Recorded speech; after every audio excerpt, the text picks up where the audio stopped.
Salah satu alasan yang paling sering diberikan oleh orang kenapa nggak memulai bisnis itu karena nggak ada uang. Oh, saya punya idenya, Pak. Saya tahu cara jalaninnya, Pak, tapi nggak ada uangnya. Ujung-ujungnya bilangnya karena uang, dia tidak menjalankan bisnisnya. Nah, di sini saya akan berikan pemikiran saya ya terkait dengan ini. Semoga bisa membuka pikiran teman-teman untuk teman-teman yang ingin memulai bisnis ya.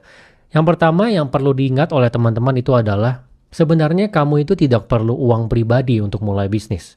Kalau kita berkaca pada pebisnis-pebisnis yang hebat di luar sana, yang mereka bisnisnya sangat besar sekali, misalnya di Indonesia ya konglomerat, kebetulan saya pernah menjadi bankir sebelumnya, mereka punya uang 1 triliun pun ketika mau mengerjakan satu proyek yang nilainya ratusan miliar, mereka akan pikirkan caranya gimana supaya mereka sendiri itu keluarin uangnya itu seminim mungkin. Misalnya mau bangun office tower, nanti dia lihat nih tanahnya harganya 300 miliar, udah deh dia gandeng pemilik tanahnya dikasih saham 15% misalnya.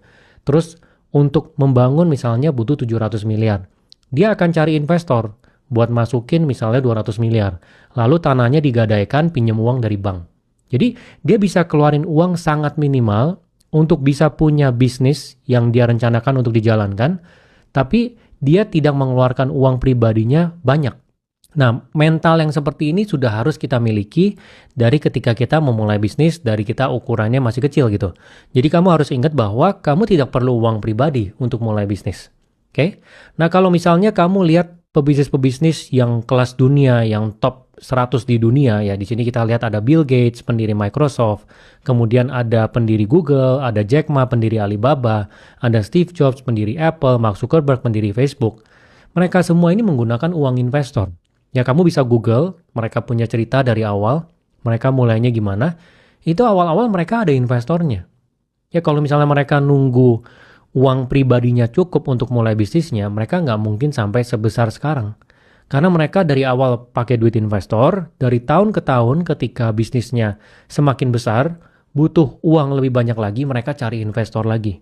Gitu. Jadi ini harus kalian ingat benar-benar gitu. Yang ada di dunia top 100 aja mayoritas itu mereka memang nggak pakai uang pribadi 100%, mereka pakai uang investor.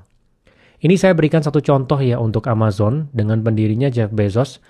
Memang dia adalah pendirinya, tapi per sekarang kepemilikan dia di Amazon itu bukan mayoritas.